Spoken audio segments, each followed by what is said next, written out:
Hello, this presentation is on internet safety for young children and how to avoid online dangers.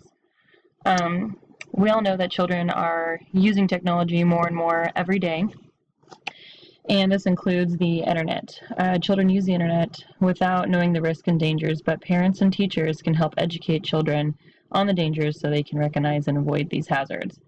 It is never too early to start teaching children internet safety, especially since children as young as the age is 4 has access to the internet. In order to keep children safe and protected from online dangers, parents and teachers must stress the importance of such dangers and educate them on internet safety. So let's get started. Here are the topics that I will be covering in this presentation. The first topic is about online predators, and I'll discuss things like where they are lurking and a few tips in avoiding them. The next topic is cyberbullying and what that looks like. The third topic discussed is resources that teachers and parents can use to educate themselves on online safety so they can properly educate children. And the last topic is strategies that you can use to keep children safe from online dangers. So one of the most dangerous risks of the internet is online predators, which can be defined as a sexual predator that uses chat rooms, social media, and instant messaging to flirt, lure, seduce, or expose themselves to children. The most popular hangout for online predators is chat rooms. And chat rooms are very popular with children and are especially dangerous, being that anyone, any age, can join. There is no verification process to validate your identity, which allows online predators to fake their identity and easily gain access to young children. Oftentimes, a predator will pose as a child similar to the age of the children in the chat room to lure other children in. Online predators will often try and build a relationship with a child to gain their trust, then make an attempt to set up a day and time to meet. In this case, the worst possible scenario is not hard to imagine. Predators may also expose children to inappropriate material, such as pictures containing nudity, or they may solicit sexual favors. The same situation applies for social networks, such as the ever so popular Facebook. And children, they may receive a friend request from a predator posing as someone the same age with the same interest. Also, instant messaging, it isn't used quite as much as years previously, but it's still a way that online predators, they still use it as a means to connect and communicate with younger children. So a couple of things children should know to keep predators away. You should never give out personal information such as your full name, birthday, or address. Other pieces of information, personal information, could be the school that they attend, their teacher's name, names of parks they frequently play at, or places they hang out. Any of these pieces of information could give the predator just enough to locate the child. Strangers are not the only internet threat. A child's peer can be just as dangerous. A form of danger is cyberbullying, which is an electronic act of hate, a form of harassment or humiliation. Cyberbullying can be in the form of posting embarrassing pictures to humiliate another, sending mean and threatening text and emails, name-calling, or spreading rumors online. Cyberbullying is hard to mediate because it doesn't happen in person like a schoolyard fight, but more in secret, making it harder to know when a child is being cyberbullied.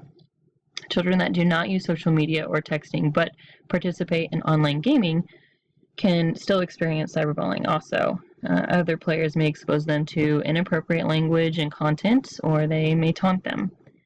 Cyberbullying should be taken seriously, for children who fall victim to cyberbullying may find their academics slipping due to the effects cyberbullying has on the learning process.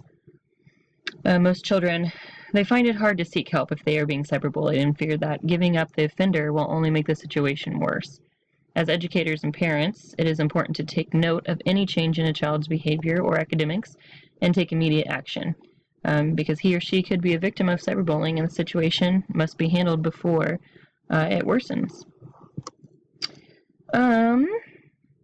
So as adults, knowing and recognizing the dangers of the internet is easy, and educating the importance of internet safety to young children can be easy also.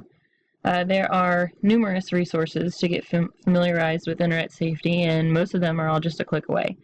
A couple of useful websites that I provided here. One is iSafe.org.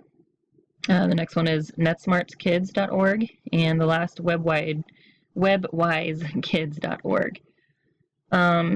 These sites will offer teaching tools, teaching guides, and advice for teaching internet safety to get parents and educators properly informed so they can effectively teach their children and students the appropriate and safe ways to use the internet and to be able to recognize and avoid internet dangers such as the ones I previously discussed. So once the educator or parent is familiar enough with the content of internet safety, they can sit down with the child or children and have an open discussion on the dangers and appropriate use of the internet. It's important to, so here are some strategies that you could use. It's important to have open communication with children and learn what it is they like to do online and find out their present understanding of internet dangers and safety.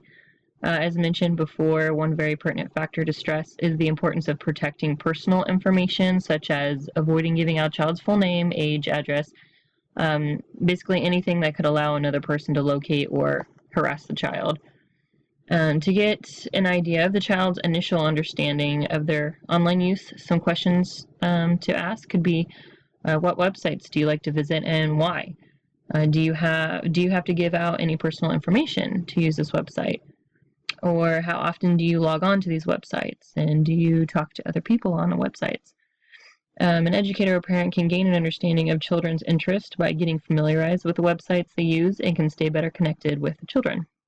And knowing a child's website routines and using software that monitors children's internet activities will help keep them protected.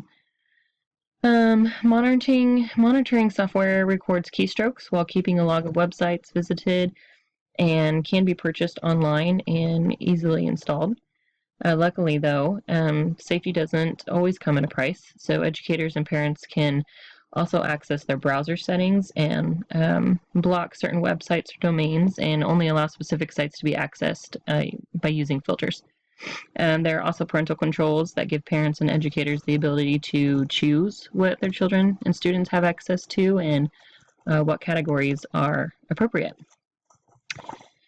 So it may seem easier just to cut the child off from the internet altogether to completely avoid all possible dangers, but it is actually better to allow children to become further educated on developing technologies that will give them the skills they need to avoid internet dangers and to further protect themselves.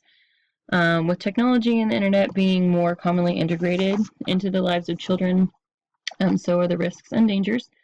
And excuse me, and with a click away, a child's life could be at stake. So chat rooms, social media, and online gaming are just a few avenues that children use to connect with others without knowing the true identity of whom they are actually interacting with, leading them right into dangerous path.